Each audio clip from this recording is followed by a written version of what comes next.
como éramos felices cuando andábamos así.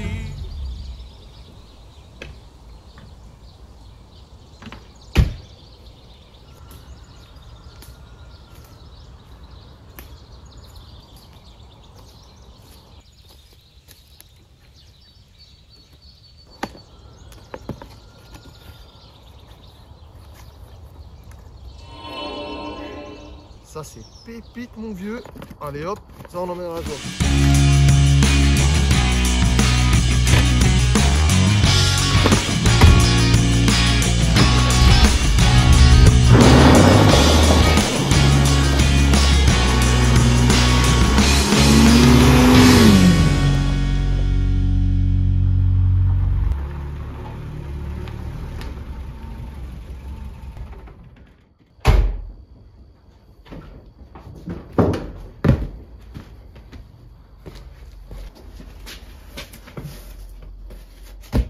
Les frérots, on se retrouve aujourd'hui dans ce nouvel épisode sur la E30. Aujourd'hui, ça va être, je pense, l'une des plus belles pièces que j'ai rajoutées sur ma caisse. Je rêvais tellement d'avoir cette pièce-là sur ma E30 et là aujourd'hui, elle est devant moi. Avant d'ouvrir le colis et de vous montrer ça, je voulais dire un énorme merci à JR Parts pour faire ce genre de pièces de qualité de fou. De toute façon, vous allez le voir là directement. Merci à toi. Et les frérots, c'est parti, on ouvre ça. Je vais pas vous mentir que moi, je l'ai déjà ouvert plusieurs fois, mais à chaque fois, c'est pareil. Tu vois le truc, tu te dis pas là, c'est trop stylé. Donc bon, déjà ce que je kiffe les gars aussi moi, c'est quand j'achète un truc que j'ouvre. Donc bon, certes, t'es obligé d'avoir un colis dans un carton, un truc comme ça, tu vois, pour l'envoi. Mais quand t'ouvres, c'est propre, c'est soigné comme ça, j'aime beaucoup trop. Donc là, petite mousse sympatoche. Et là, on a une petite feuille en mode tutoriel qui va nous aider tout au long de notre installation. Donc là, vous voyez déjà un petit peu de quoi on va parler. Et là, tout se trouve là derrière. Pouah les gars, ça, j'ai tellement voulu l'avoir dans ma E30 et là on va pouvoir l'installer aujourd'hui. Pour ceux qui savent pas, c'est une réplique des manomètres Alpina. Donc bon, les originaux les gars, je vous dis même pas le prix parce que vous allez tomber par terre. JR Parts, ils font des répliques comme ça. Il en existe plusieurs. Moi, j'ai décidé de le prendre avec la température d'eau, la température d'huile, la pression d'huile et le voltage. Mais il existe dans une autre version où c'est la version vraiment copiée des Alpina où à la place des voltages, vous allez avoir la température du pont. Donc ça, c'est vous qui choisissez. Moi, j'ai préféré prendre ça. Et ce qui est top avec ça, les gars, c'est que du coup, ben, vous avez tout qui est livré avec. Ici, on a la sonde de pression pour l'huile. Ensuite, on a deux sondes de température. La sonde pour la température d'eau, la sonde pour la température d'huile. Et tout le faisceau qui va avec chaque sonde. Donc franchement, c'est carré de ouf. J'ai beaucoup trop hâte d'installer ça. Et en plus de ce colis-là, j'ai aussi commandé un porte-sonde chez JR Parts. Donc du coup, il vous donne avec un petit rouleau de téflon. Et là, on a le petit porte-sonde. J'ai jamais utilisé de porte-sonde avant. Je trouvais toujours une alternative. Parce que sur M50 et M52, vous pouvez mettre autre chose qu'un porte-sonde. Il y a des emplacements dans le bloc qui sont pas utilisés. Donc du coup, ce qui est bien, c'est que c'est caché sous l'admission en général et on voit vraiment rien du tout. Mais là, sur M54, malheureusement, il y a tout qui est utilisé. Donc c'est pour ça que j'ai décidé de prendre ce porte-sonde. Si vous aussi voulez vous faire un grand plaisir avec ce colis-là, vous avez tout dans la description pour checker ça. Et si jamais vous n'avez pas de 30 mais une petite 21 comme j'ai à la maison, ça existe aussi pour E21. Il y a d'autres modèles encore. Vous avez tout dans la description. Pour les anciens qui ont la flemme d'aller dans la description et cliquer, je vous mets tout directement maintenant. Vous avez l'Instagram juste ici, la petite chaîne YouTube où il fait des tutos pour vous expliquer comment ça fonctionne et le petit mail. On va pouvoir passer à l'installation sur le M54 et dans la E30. Mais avant ça, on va juste installer le faisceau moteur du M54 en même temps. Comme ça, tout sera nickel. On va pouvoir faire passer tout bien ensemble, mettre des petits raisons, histoire de faire une installation propre comme il faut.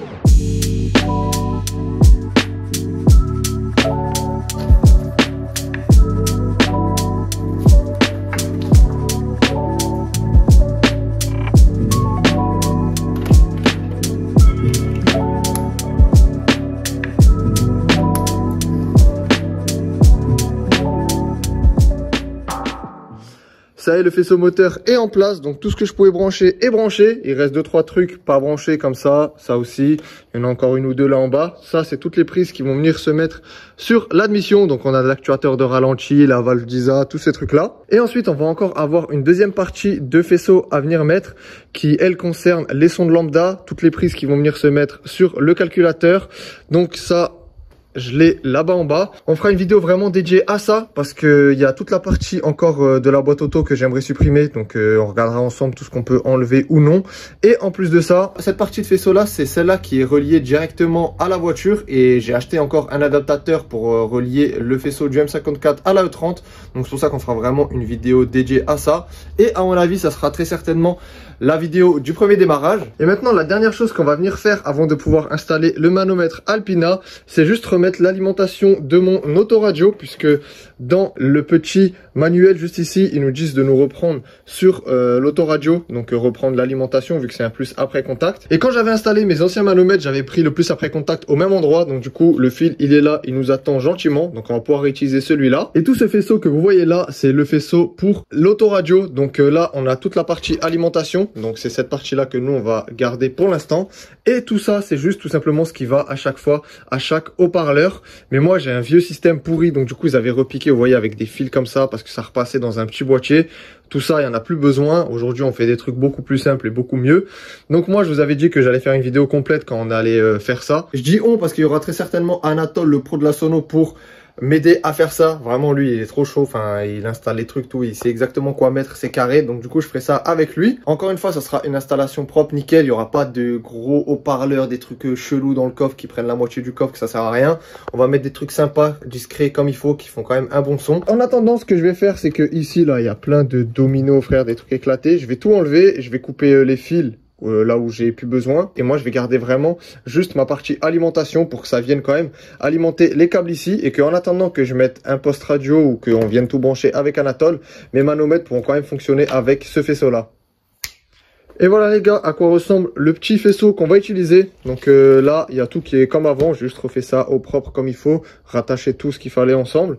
Et là en gros, ça sera nos sorties quand on fera le faisceau avec Anatole pour les haut-parleurs. Ça y est, le faisceau de l'autoradio est en place dans la E30. Donc j'ai mis tout ici pour l'instant. Le temps qu'on soude les deux petits câbles, le plus et le moins qu'on aura besoin de souder. Après tout ça, on le mettra proprement derrière le tableau de bord. J'ai enlevé le compteur pour passer le câble. Donc vous voyez, il est ici. Comme ça, il passe avec tout le reste bien comme il faut. Et ensuite, ça, c'est le faisceau que nous, on vient de ramener jusqu'à ici. Et lui, il vient se fixer dans la prise blanche. Donc vous voyez là, il y a une forme un petit peu chelou. Et ben, c'est exactement cette forme-là. Donc on a juste à prendre lui et à le mettre dedans. Et il vient se mettre juste comme ça. Et voilà. Ça y est, on va enfin pouvoir passer à l'installation des manos. Donc dans un premier temps, on va commencer par le porte-sonde. Comme ça, au moins, je vais pouvoir fixer les deux sondes en haut et ensuite commencer à tirer mes faisceaux jusqu'à l'intérieur de la E30. Sur le porte-sonde, on va retrouver du coup la température d'huile et la pression d'huile. Pour ça, du coup, tout est carré. On sait exactement où on va les mettre. Ensuite, il y a juste pour la température du liquide de refroidissement que je suis pas sûr encore à 100% de où la mettre. Donc, on fait déjà dans un premier temps la partie huile et ensuite, on pourra attaquer la température du liquide de refroidissement.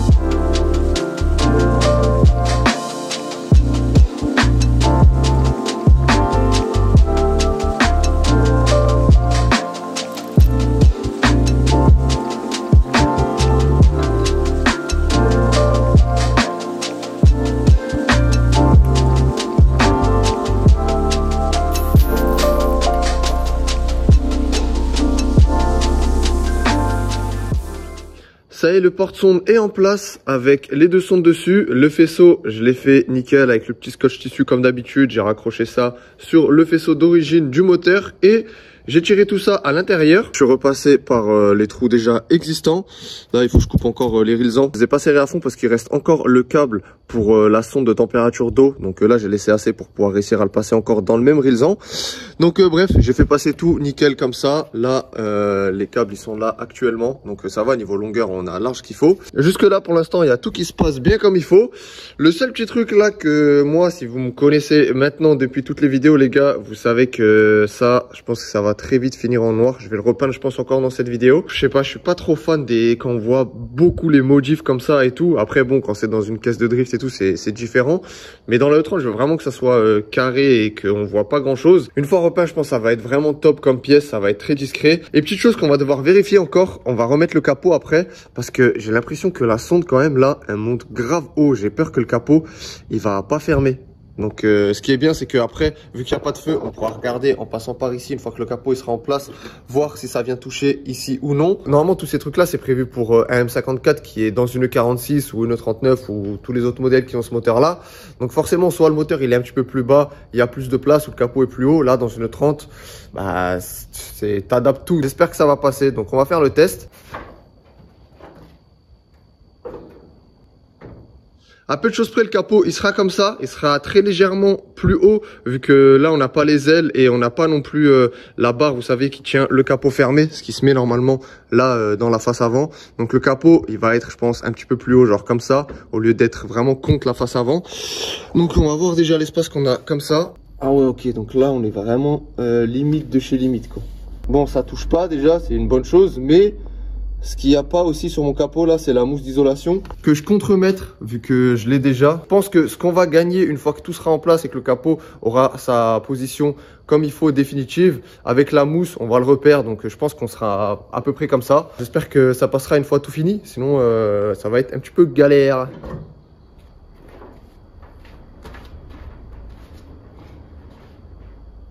Bon alors les gars, on va essayer d'enlever cette bouche d'aération. Donc normalement, d'après ce que j'ai vu sur internet, ça tu prends, tu dois le descendre à fond vers le bas et c'est censé fonctionner. Donc là, à tout moment, je nique tout. Ok. Ok, bon, je crois qu'on est pas mal là. Ah bah voilà en fait, il suffisait juste de tirer. On va mettre ça en place. Oh là là, comment ça va être énervé, je sens déjà le bas y arriver là. Pour vous installer ce manomètre là type Alpina de chez JR Parts, les gars, il faudra venir condamner l'aération, donc toujours la mettre dans cette position là pour que l'air ne passe plus, parce que forcément l'hiver, si vous mettez le chauffage à blinde, vous laissez ça ouvert comme ça, les composants là derrière, il y a tout qui va surchauffer et ça peut cramer à l'intérieur, vous allez niquer tout le truc. Donc du coup, il faut bien penser à le laisser fermer, comme ça au moins pas de souci. Il va falloir qu'on fasse un petit trou pour passer les câbles, vu que là maintenant bah, on condamne, on pourra pas passer par la bouche d'aération genre comme ça et mettre les câbles. On va fermer ça et je pense que je vais faire un petit trou dans le coin en haut ou en bas, je sais pas encore où, vu que les câbles vont venir de ce côté là. Comme ça on va pouvoir tout passer là-dedans. Et ce qui est cool, c'est que vu que derrière c'est condamné, même une fois que ça va être en place, et ben on va avoir de la place pour les câbles là derrière. Ça y est, le trou est fait, j'en ai profité pour mettre un petit coup de nettoyage dedans, comme ça maintenant on va pouvoir mettre ça en place dans la E30. Ce truc là, il faudra que je le fixe aussi une fois correctement, parce que là c'est éclaté au sol. Oh là là, ça va être une dinguerie les gars. Je vais juste tester de passer les deux petits fils là, voir si je galère ou pas par ici. Si ça va. Quand même agrandir encore une fois le trou, parce que une fois que les câbles ils sont passés, il y a des fiches, elles sont plus grandes que d'autres, donc c'est un peu la merde. Voilà, là, normalement, il y aura largement assez de place pour rajouter encore le faisceau pour la troisième sonde et pour l'alimentation. Pour faire fonctionner les manomètres, on va avoir besoin de courant. Qui dit courant dit batterie. Et vu que là, je suis en train de refaire toute ma E30, je me suis dit c'est le moment ou jamais pour passer la batterie dans le coffre. On va faire ça directement. Et là, normalement, on est censé avoir tout ce qu'il faut pour le faire. Avec Anatole, on était allé récupérer quelques pièces pour ma E30. Et je vous avais montré que j'avais récupéré ce petit bac pour la batterie. Donc c'est d'origine dans les E30 qui l'ont déjà à l'arrière. Donc là, j'en ai récupéré un. On va pouvoir venir le mettre en place là en bas. Donc ça va venir se mettre tout simplement comme ça, si j'arrive à une main, voilà, tac, tac. Donc voilà, ça vient se mettre comme ça. On va mettre la petite batterie ici. On va faire un petit support pour qu'elle tienne et tout. Franchement, ça va être grave stylé. Et bien sûr, si on met la batterie dans le coffre, il va nous falloir un long câble qui va du coup de l'arrière jusqu'à devant. Quelques années, je crois il y a 3 ou 4 ans facile, on avait démonté une 324 TD juste ici. Et mon père, il avait gardé le câble parce qu'elle avait la batterie dans le coffre. Donc du coup, aujourd'hui, on va pouvoir le réutiliser pour ma E30. J'étais allé récupérer un câble sur une E46, mais bon, la section m'a l'air quand même assez fine. C'est parti, dans un premier temps, on va déjà faire passer tout le câble dans la voiture et ensuite pouvoir fixer aussi ce petit truc là. Une fois que ça c'est fait, je vous montrerai la suite au niveau du compartiment moteur. Je vous ai passé tout le tirage de câble. Là, j'en suis au point où on va devoir passer le câble dans la baie moteur. Et là, petit tips que mon frérot Anatole m'a donné, parce que moi perso là, ce que j'aurais fait, j'aurais passé mon câble par ici où j'aurais fait un petit trou. Et en fait, sur les E30 qui n'ont pas la batterie dans le coffre, et ben vous avez le petit trou ici qui est prédécoupé. Faut juste taper et pas hésiter de taper pour que la prédécoupe s'enlève. Donc nous on va terminer de le faire ensemble. Je l'avais fait hors vidéo pour m'assurer qu'il y avait bien quelque chose. Et en plus ça va faire propre parce que du coup il y a ce joint là qui va venir se mettre à la place. Donc on va être comme ça là dans le coin avec le petit joint ici et le câble qui va pouvoir sortir ici. Hop là. Incroyable. Maintenant que j'ai mon plus qui arrive de la batterie depuis le coffre, il va falloir que j'alimente ma boîte à fusibles. Donc on va devoir relier ces deux plus là ensemble. Comme ça, toute la caisse va être alimentée. Et après, on va aussi avoir besoin d'un plus quelque part pour que si jamais je veux rajouter quelque chose, alimenter un spal ou ce genre de choses. Donc pour ça les gars, on va utiliser ce petit bornier là. C'est un petit bornier plus qui vient d'une 46 que j'ai récupéré. On va essayer de le mettre quelque part ici pour qu'on puisse réutiliser ça. Grâce à ça, ce que je vais pouvoir faire, c'est brancher directement mon plus qui vient de la batterie, soit ici, soit là sur le côté. Et après, j'aurai à chaque fois une ou deux sorties pour pouvoir réalimenter tout ce que je veux dans le compartiment moteur. Là maintenant, il faut juste que je trouve exactement le positionnement. Peut-être je vais devoir faire une petite patte pour le faire tenir. Donc là où on est un petit peu limité, c'est que ce câble là, vous voyez, là c'est la longueur max que j'ai et ça rentre dans la boîte à fusible. Donc j'ai pas envie de me faire chier à ouvrir la boîte à fusible, rallonger le câble ou même faire une soudure quelque part. Donc il va falloir max ici. Bon, j'étais en train de réfléchir à où mettre ce petit truc là et malheureusement les gars, c'est que je vais pas pouvoir utiliser ce câble là parce que je sais pas si vous allez entendre. Le câble, il est tout pourri à l'intérieur. Donc forcément, il vient d'une 30. Le câble, il a 30 ans. Et vous voyez, il est plein de verre de gris de ouf. Donc je pense que tout le long, ça va être à peu près comme ça. Il y a des endroits où j'ai essayé, ça craque aussi, c'est tout dur. D'autres où c'est encore souple. Vu que la E30, là, on fait vraiment les choses bien et tout, je vais pas garder ce câble-là. Je vais aller en faire un sur mesure. Ce qui est cool, c'est que là, j'ai le modèle. Donc j'ai juste à refaire celui-là sur mesure. Donc c'est parti les gars. Je le ressors de la E30 et on part en refaire un nouveau.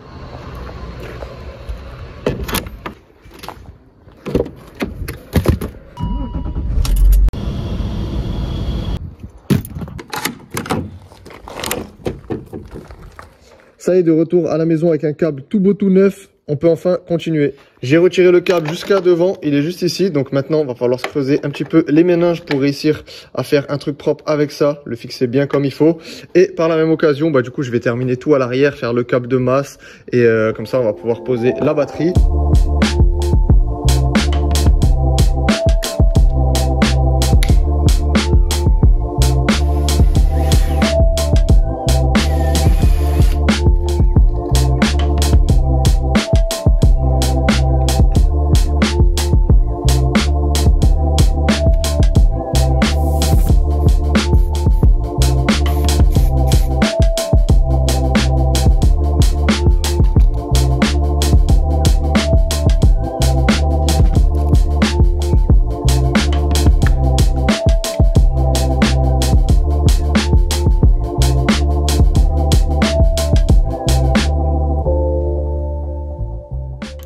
Ça y est les gars, j'ai fini de tout adapter. Franchement, je suis content. Ça rend vraiment bien comme je voulais. La petite borne plus juste ici, c'est vraiment tip top, nickel. J'ai fait une petite patte pour pouvoir fixer la prise ici. Et je l'ai réadapté parce que normalement ici, il y a deux gros trucs qui sont juste là. Donc normalement, il y a ça et ça. Donc moi, je les ai recoupés. Normalement, c'était ici. Donc ça allait genre comme ça ou comme ça, je sais plus, bref. En tout cas, j'ai coupé ça. Donc du coup là, elle est plus petite, ça fait propre de ouf comme ça, je suis vraiment content. J'ai mis en place du coup aussi le joint pour le câble. Il va nickel tout, franchement c'est trop stylé de ouf. Bon, faites pas attention à ça. Ça, je l'ai mis juste pour qu'on fasse le test dans la vidéo. Je vais l'enlever et repeindre ça aussi. Le petit support du filtre à huile. Oh là là, mais c'est tellement plus joli les gars en noir. Ça rend 10 fois mieux. C'est tellement plus discret comme ça, j'aime beaucoup trop. Et pour ce qui est du coffre, c'est tout bon. Donc du coup, j'ai fixé le petit support pour la batterie. Avec petite vis ici, petite vis là comme je vous ai dit. J'ai aussi fait mon câble de masse. Donc là c'est nickel, comme ça la batterie on va pouvoir la poser, bim. Le plus, faudra que je lui fasse un petit truc, un petit support, quelque chose pour qu'il tienne bien comme ça contre. Mais en tout cas je suis content, tout est nickel. Donc là on va pouvoir mettre la batterie en place et faire les premiers tests. Maintenant que devant tout est relié, la boîte à fusible c'est branché, on va pouvoir tester. Donc du coup j'ai mis la batterie en place. On va brancher ça en espérant qu'il n'y ait rien qui explose, il n'y a rien qui prenne feu. Tchac, attention. Ok, bon, déjà, ça a l'air pas trop mal. J'ai remis aussi en place le compteur, comme ça on va pouvoir mettre le contact, voir qu'il y a tout qui s'affiche et tout nickel. On va pouvoir aller à notre petite borne juste ici et vérifier qu'il y ait bien du plus qui arrive là et qui ressort de ce côté-là avant de mettre le contact. Et pour faire ça, on va utiliser une lampe témoin. Donc si jamais vous n'utilisez pas ça, franchement, je vous conseille vraiment d'en acheter une. Ça coûte rien du tout et c'est super pratique. Donc du coup, nous, vu qu'on cherche un plus, on se met de ce côté-là avec une masse. Là, ce qui est top, c'est qu'on se remet sur la masse d'origine quand la batterie était à l'avant. Et là, logiquement, s'il y a du plus qui ressort là-bas, la lampe va s'allumer parce que pour allumer une lampe, il faut un plus, un moins. Donc le moins, on l'a ici et le plus, on va le chercher là-bas. Donc du coup là on est nickel et nous notre sortie c'est là en bas, donc c'est aussi censé s'allumer et voilà, du coup là on est tip top. Et à l'inverse, si maintenant vous voulez chercher une masse et pas un plus comme je viens de faire, et bien vous mettez tout simplement ça sur le plus et vous mettez sur une masse et ça va aussi s'allumer. Est-ce qu'on a quelque chose ici? Ok. Ok, donc bon, on a bien le contact qui arrive jusqu'à ici. Et maintenant, on va reprendre notre petite lampe témoin pour réussir à trouver le plus après contact. Donc bon, moi je sais déjà qu'il est ici parce que je l'avais déjà cherché quand j'avais installé mes premiers manomètres dans la E30. Et je vais vous montrer que là, on va chercher une masse. Donc moi, la masse, je l'ai là sous le volant. Vu qu'il n'y a pas de volant, il n'y a rien du tout, c'est bénef. Et en gros, un plus après contact, les gars, c'est, bah, il y a tout dans le nom, hein, c'est après contact. Donc en gros, le plus, il est censé s'allumer qu'une fois que vous allez mettre la clé sur cette position-là. Que vous mettez le contact quoi. On va pouvoir faire le test. Donc du coup là vous voyez qu'il n'y a pas de plus qui arrive, j'ai pas de contact qui est mis, je mets le contact, la lumière s'allume, j'éteins, ça s'éteint. Donc du coup mes manomètres ils seront éteints et dès que je mettrai le contact, boum, ils vont s'allumer. Et à l'inverse maintenant, si on veut chercher la masse sur laquelle on va devoir venir se brancher pour les manos, donc là le plus on l'a, il est ici, on se met sur le plus, ça change rien que c'est après contact ou non, hein. Faut juste penser à mettre le contact pour chercher la masse, sinon bah il n'y aura pas de plus sur la bande qu'on vient de se brancher. Donc là, bim, là normalement je vais avoir du plus. Donc je me mets sur une masse, boum, vous voyez que j'en ai. Nous, vu qu'on cherche une masse, là, il y a un petit fil marron, on va se brancher là, bim, voilà. Donc du coup, moi, je vais juste me mettre sur celui-là. Là, chez Gearparts, ils vous donnent l'alimentation. Donc ce qui est cool, c'est qu'il y a un petit connecteur, donc t'es pas obligé de souder les câbles et après être en galère ou quoi. Donc là, moi, je vais juste souder mes deux câbles comme il faut. Et après ça, j'aurai juste à brancher derrière le manomètre. Et quand tu veux le débrancher, bah tu peux le débrancher. Donc ça, c'est super cool. Moi, je vous passe la soudure, il n'y a rien de fou, hein. Je vais juste prendre mon moins, le mettre sur le moins, le plus sur le plus. Et ensuite, après, on pourra tout brancher et faire le premier test. Ça va être incroyable. Ça y est, les 2-3 petites soudures sont faites. Le faisceau d'alimentation est juste ici. J'en ai profité aussi pour rajouter directement le faisceau pour la sonde de température de liquide de refroidissement. Donc je l'ai fait passer avec tout le reste. Elle est juste posée ici. J'ai mis la sonde dessus. Comme ça, normalement, on va quand même avoir quelque chose qui va être affiché sur le manomètre. Je pense que le moment tant attendu de la vidéo est arrivé. On va pouvoir faire le premier test en branchant tout. Et si c'est bon, bah, on va pouvoir le mettre définitivement. J'ai rebranché la batterie et tout. On va juste faire un dernier test, voir que le plus il arrive bien ici comme il faut. Ok, j'ai bien du plus là, et quand je coupe, il n'y a rien. Donc bon, normalement les gars, là c'est censé fonctionner. On va tout brancher comme il faut.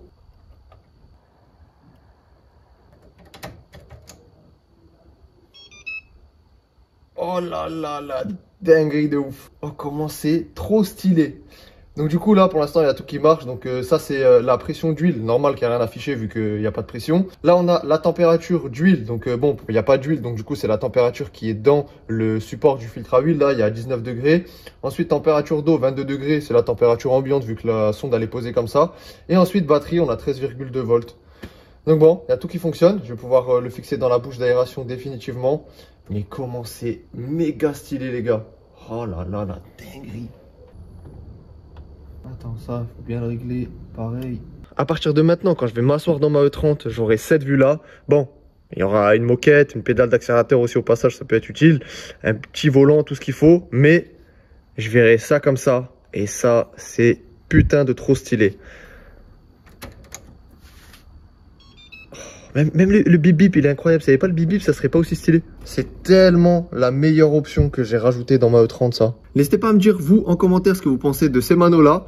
Après, bon, ça m'étonnerait très fortement qu'il y ait quelqu'un qui trouve ça moche ou éclaté. Je pense que c'est les plus beaux manos que tu peux mettre dans une E30. Mais dites-moi en commentaire, j'ai bien envie de savoir ce que vous en pensez. Et maintenant, la dernière chose qui reste à faire, c'est juste brancher la sonde de température de liquide de refroidissement. Donc pour ça, le colis est censé arriver cet après-midi avec toutes les pièces pour qu'on puisse le faire. Je pense le faire encore dans cette vidéo, ou du moins, on va regarder ensemble où est-ce que je vais la fixer. Et pour ce qui est de l'installation du manomètre, ben, on en a fini. Il est posé là définitivement. Normalement, on n'est plus censé y toucher. Franchement, c'est super facile à installer. Tout est plug and play, les gars. Vous avez juste à tirer vos câbles, souder 2 fils et tout le reste, ça se monte vraiment facilement. De toute façon, avec le petit document avec les plusieurs feuilles, il y a tout qui est expliqué super bien. Moi, avec ça, je m'en suis sorti comme il faut. Et au moment du montage, si vous avez des doutes, vous pouvez toujours écrire à Gearparts qui vont vous répondre directement.